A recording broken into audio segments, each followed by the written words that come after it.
This is Face the State with CBS 21's Rob Hanrahan and featuring political insiders Mark Singal and Charlie Giroux. Good morning and welcome to Face the State. I'm Rob Hanrahan. A special edition of the show today, taking a look back at what our lawmakers focused on in 2018. Each week, we get the opportunity to watch the process unfold. It's one of the biggest jobs legislators take on every year, deciding how to spend taxpayer money. The debate started early in 2018, along with the governor's budget address. So we believe it's a modest budget proposal. We believe that we've taken steps in prior years and with this proposed budget to restrain spending. And again, we think it's a budget that ought to, our legislative friends ought to be able to work with us to enact in a timely manner. Charlie, got time for one? Real quick, I mean, this is a beginning point, not an ending point. We all agree on that. So I guess the question to follow up on Mark's is this. It's nearly a $1 billion ask.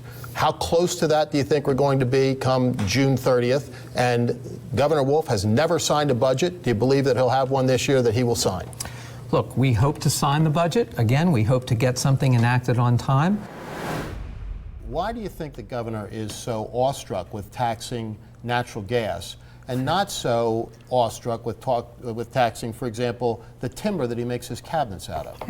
Well, I can't speak for the governor and to his choices, but the idea behind the other issue is with Marcellus is the fact that our impact fee goes down every year because it's based on the length of the production, but also the length and the age of the well. Right. So we need to take a look at how that is done. But why he's after one of our leading industries and job providers, I can't answer that question. Mark? Well, we've had this discussion yes. many times, but it's the low-hanging fruit. We have an abundance of natural yes. gas in Pennsylvania. We're blessed to be able to have it, and every other. How about the shale extraction tax? I don't think the shale extraction tax will be part of the conversation as we go forward. There's very little discussion about that.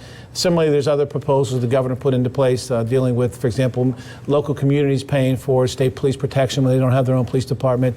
That's likely to fall off the table as well. But despite that, I think we're okay with our revenue picture. We have to scale back our spending to accommodate what we have with respect to revenue, and we'll do that.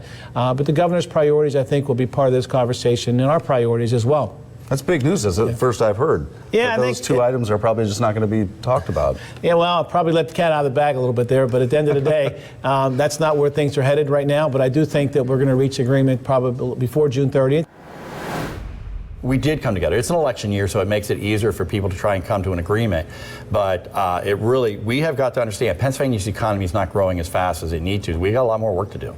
After the budget passed, lawmakers turned their attention to other battles, including one that dominated the end of the year, reforming the statute of limitations. Attorney General Josh Shapiro released his grand jury report over the summer. It details the sexual abuse of children at the hands of priests in the Catholic Church spanning decades. The current civil statute is age 30, the criminal statute is age 50, which puts Pennsylvania in the middle of protecting kids as far as the stanute of limitations go. I want Pennsylvania to be the best at protecting kids. What else do we need? We had Cosby, Sandusky, the Boy Scouts, the Catholic Church scandal. In-home abuse is actually most of the sexual abuse that happens. So, you know, these statutes, it's pertinent that we eliminate them, that there is no statute. I believe... No statute at all. That's right. And you're not just talking about victims of the church. You're talking about all victims. Sex abuse victims. I don't care if you're a victim from a Catholic priest, Jerry Sandusky, your teacher, your father, your mother. We want to hold all pedophiles and perpetrators responsible. I think the bill that has gone over to the House from the Senate, I think there's already been a couple amendments that were to that original bill. I have a feeling, given how this is a front and center issue, that there's probably going to be more discussion surrounding how this bill shapes up in final version. And I, quite frankly, wouldn't be surprised if the Senate gets it back from the House with some changes. What would be a deal breaker is if we remove that 2-year window. Now, you have in your possession an opinion from the Attorney General, and you've seen people declare pretty affirmatively that it is in fact constitutional. Do you feel comfortable saying, look, if we arrive at some language that keeps the 2-year window but allows us some of these changes we're looking for, can we get there? We'll see. I mean, look, as I said, I'm committed to making sure that these victims get their chance to seek justice, to point out their abusers, and to get their day in court, as you said. I'm committed to that. I'm committed to having them the ability to seek some compensation, although I think that's less important to them than identifying their accusers or their abusers. So we're going to work. I'm working with Senator Costa, the Democrat leader in the House. This isn't a partisan issue. Working with the Attorney General very closely to get to a product where we all feel comfortable that works. Despite pressure from the victims' advocates, the state Senate never took up the bill before the end of the 2018 session. Representative Mark Rozzi has vowed to keep fighting. Another constitutional amendment that state lawmakers considered regarding their own jobs. They answered the question, should we cut the size of the legislature? The most important part of this bill is that in the end, the people of Pennsylvania will make the decision as to whether we will continue to be at 203 or whether we will go to 151. That's the most important thing, and I remind my colleagues of this all the time. It's a very simple bill. I mean, it basically reduces the size of the House of Representatives from 203 to 151 because of the fact that it's a constitutional amendment. It's a very long path. What happened with this bill was there was an amendment that took the Senate out of this. It had included reducing the Senate to 38 seats. Is that your amendment? Well, what my amendment did is take the Senate out and put it back to its original form. In 50? Yeah, to keep it the same so when it goes back to the House, it would be in the same format, which we have to do for 2 consecutive sessions. Okay, well, is that fair to downsize the House and not the Senate? Well, I think what we're trying to do is just make the House more manageable. You know, you look at Pennsylvania, we've got the second largest and the second most expensive legislature in the entire nation, and I don't think anyone could make a rational argument that we have the second best laws in the nation here in Pennsylvania because our legislature is so large. There's no reason it can't be smaller. Most other states that are comparable to us in population have a smaller legislature. What's the buzz? I mean, it has to be consecutive. Do you think it'll run? Unfortunately, I'm not optimistic. I don't think it's going anywhere in the few remaining days that are left in the session. In the end, Representative Bloom was right. Supporters will have to begin again next session. Another focus for Pennsylvania lawmakers, shaped by a national tragedy, the Valentine's Day massacre at Marjory Stoneman Douglas High School in Parkland, Florida, creating a push for legislation to improve school safety and address possible changes to gun control. The question is where you draw that line. And some people say, I think it ought to be drawn on this side of assault weapons, and other people say it ought to be drawn on that side of assault weapons. But that's where the debate needs to be focused, not about whether or not you're for the Second Amendment or not. I mean, I own guns. I don't think people should be walking around with assault weapons on the street. There may be other people that say, oh, I think that's perfectly fine, but that's where the debate needs to occur, not are you for guns or are you against guns? Pennsylvania, the state, and the federal level, they seem to be in the process of throwing money at this school safety issue right now, but not really defining how it's going to be used. Right. And there's a lot of things people can do. I've talked to security firms, and it's interesting. One of the first things they do, they say when they go into a building, people, when you go into, we can all imagine what a lot of the school buildings look like. You go into the office area, it's usually encased with glass, but a lot of times they'll have posters up there. Right. And they'll say, look, get these posters off the glass. That's visibility for you. And it's not for the guy coming in with a gun. It's for the bullying, for the drug deals, for all sorts of things that happen every day at the school. And then where bad things happen in the school, make sure teachers are there in between class periods. Things like that you can do that don't cost any money. And then you look at, do we need a camera system? What kind do we need? If you need one at all, because usually they're after the fact. A lot of people put these things up and they have a false sense of security because they think, we spent a lot of money, we did this. Right. And does it really help? We traveled around the state. You know, I was put as part of a task force for school safety, and we traveled around the state with the policy committee, with Senator Argel, and you know, we listened to administrators, we listened to teachers, we listened to cops, security officers, and that was one of the things that was talked about the most, was the mental health aspect of it, and obviously very important. And you know, end up being part of the bill. And you know, obviously people are struggling. They may act out, and if they are in a school environment, you know, unfortunately that puts kids' lives in jeopardy. So we want to make sure that you know, teachers have the training to identify people who may be struggling, and then if they are struggling and you're going to remove them from the school, you know, what's the plan to get them help and then ultimately get them back into school? The task force released their report in November, detailing 9 school safety reforms that have been enacted in PA since the tragedy in Florida. 10 related bills could also be reintroduced next session. The issues of 2018. After months of campaigning, some candidates in this past year's elections found themselves suddenly in new districts. A look back at the debate on redistricting and our election coverage coming up next. This is Face the State with CBS 21's Rob Hanrahan and featuring political insiders Mark Single and Charlie Giroux. This year's midterm election saw voter turnout reach a 50-year high across the country. Throughout months of debate on redistricting, our team here at Face the State helped make sure you knew the candidates.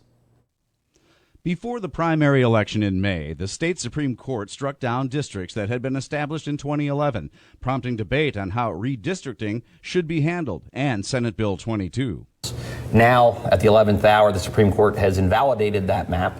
And while there's some constitutional questions about that process, if the map's been in effect for 3 years, what does the confusion occurs to the governor? You've got people who literally have been running in some of these seats for up to a year that are suddenly out of these seats. What does that mean? For me, it's a much clearer and concise argument.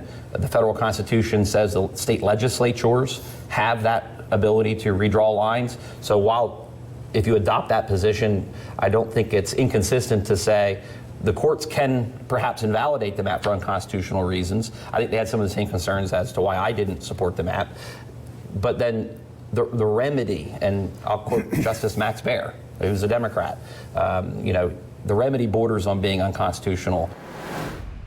We want to create an independent commission. We amended it in committee, we got it out of committee, and now we're going to get it before the full Senate for a vote coming up when we get back into session. Okay, for those not familiar with it, a constitutional amendment has to go through the cycle twice. Right, so we would just be beginning this cycle. And we're kind of under the gun here because our new maps are going to be drawn up very shortly in the next couple of years. After the 2020 exactly. census. So by getting this done and such, we can have the new process in place. The Senate then added an amendment to that redistricting bill that would change how judges are elected. Those judicial reforms remain under debate. The weeks leading up to the spring primary saw nail-biters for gubernatorial candidates looking to take on incumbent Governor Tom Wolf. I've been in the Senate for 4 years, and I watched the dysfunction between the current Lieutenant Governor and Governor Wolf. And also I know the task at hand with solving a lot of the issues in Pennsylvania is going to be large. So I had an opportunity to meet Jeff last year, and I got to know him more and more. And at one point I said to myself, it's really a shame he's running for the Senate because he would be a great candidate for Lieutenant Governor. And I come from the private sector, and I'm not used to having my teammates picked for me. I like to pick my own team. Every successful business enterprise that I've been involved with has two things: a business plan and a budget. Pennsylvania has neither. I would get both of those things in place, and then I would start getting things done pursuant to that plan rather than just talking about them. We've lost jobs the last 9 months in a row. We've lost 100,000 of our population in the last couple of years. That's not good for the Commonwealth of Pennsylvania. How are we going to do it? 4 or 5 things. One, we have the highest corporate state tax rate in the country.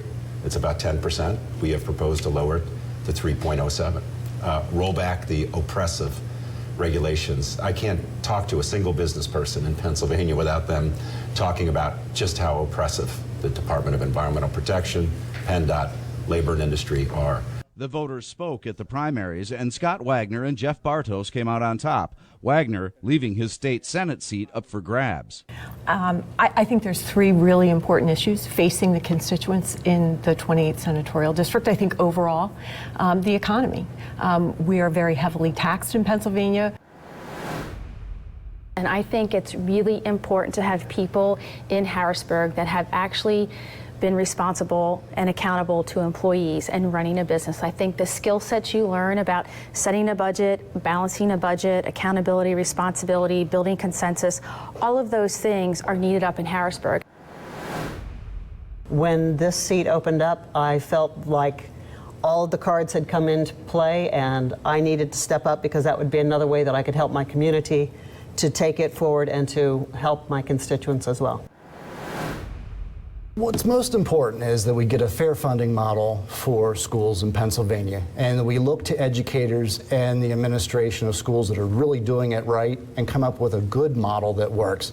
Republican Kristen Phillips Hill won that primary and, flash forward to the fall, the Senate seat as well. In the weeks before the midterm, we also heard from candidates looking to be a voice for Pennsylvania in Washington, D.C. I agreed with the president on his first major action, which was the health care repeal. It was the ACA repeal, and it was the bill that Paul Ryan, the Speaker of the House, a Republican, obviously brought out and demanded with the president that we all voted for. It was a binary choice. It was this or nothing, no amendments allowed. And I was one of the folks that said, absolutely not. This is not what we promised the voters. This is not what I promised my voters. And more to the fact that it didn't do what we said it was going to do. I support, at the end of the day, everyone having affordable, accessible, quality health care. That's the state that we need to achieve. And what we need to do in the short term is we need to stabilize the current system, because the Affordable Care Act has been destabilized by specific actions of the current Congress. And we need to also look at making sure that we are protecting and preserving care for those with pre-existing conditions. We need to ensure we fund our military. They have been very badly underfunded for a long period of time. A bill that we advanced provided a pay raise for the military that hadn't been given in a long, long time. But we also need to ensure they have the best equipment and the best resources and tools for them to do their jobs. They're fighting for us, risking their lives for us every day. The least that we can do is make sure that they're properly equipped. I think we need to run as people who are committed to people, first and foremost, over special interests. And so we have to start with the way we're running our campaigns. And I think if you're contrasting me with my opponent on this one and see how much money he's gotten from corporate PACs, how much outside spending from special interest groups have supported him to get elected in the past, that's a huge difference that you see. Right now, as we speak, 4,000 people are rushing through Mexico to get here. It's pretty obvious to everyone that we don't want to secure the borders. They don't want to secure the borders. Not only is Senator Casey for catch and release, which is basically there is no border. You get caught, you get released, and you're good to go. He's going to go a step further and support a sanctuary city. So not only do you get caught and released, then you run to Philadelphia, and now you're protected. We had a bipartisan immigration bill in 2013, which would have secured the border for sure with the best technology and the best policies, and would allow us to fix a broken system. But Charlie, my view of Republicans is they don't want to fix this system. They've had power now for 2 years. They have House, Senate, and President. They've run the House for 8 years. They've had the Senate for 4 years.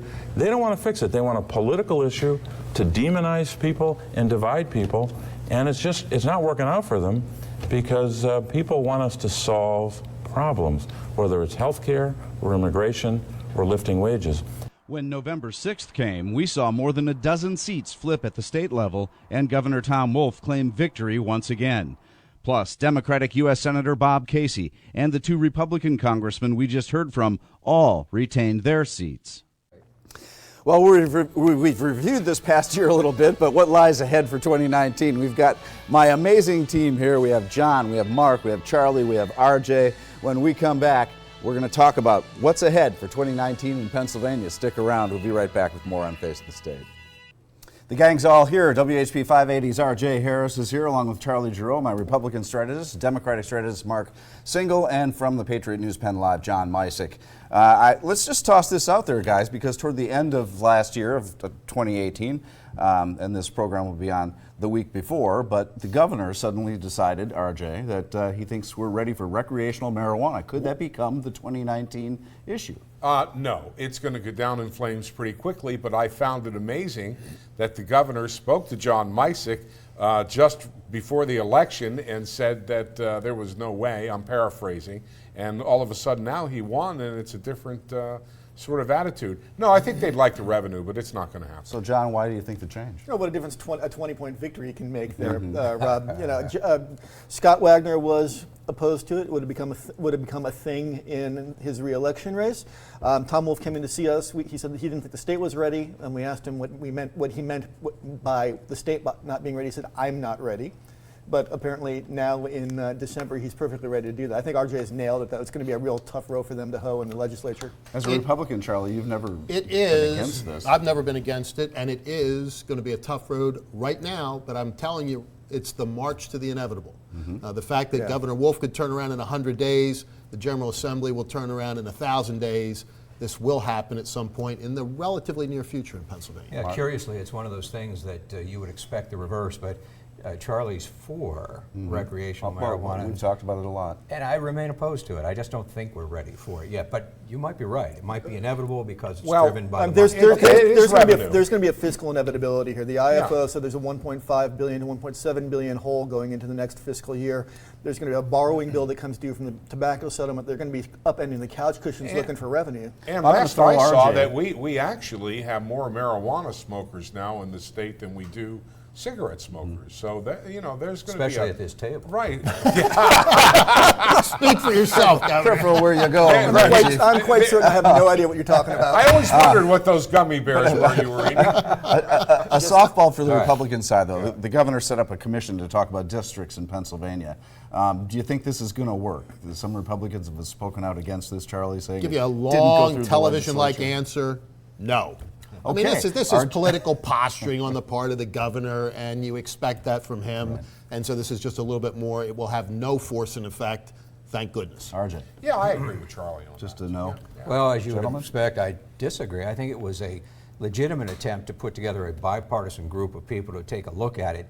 But the reality is that the leadership isn't buying it. They would rather keep it in-house, so they're not going to support the governor. Well, and the reality is that the Constitution is very clear that it's the legislature, not some governor-appointed commission that's responsible for this. I mean, but in the absence of legislative action from this last term, it's at least a way to keep the conversation going. Because as we head into 19 and 20, there'll be a new census, another round of legislative redraw.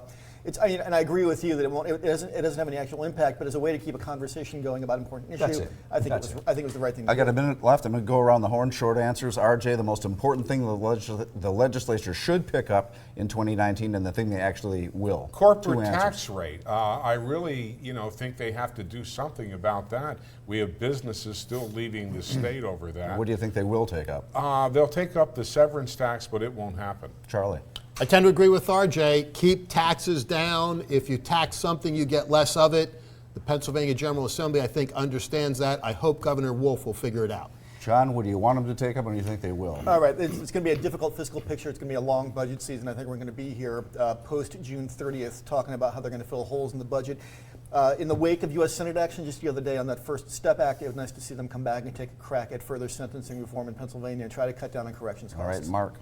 I'd like to see education reform. I would hope that the governor would seize the second term and not turn it into a lame duck session immediately and do something substantive on education. All right, and we will be here to cover it all for you. You're watching Face the State right here on CBS 21. From all of us, happy holidays.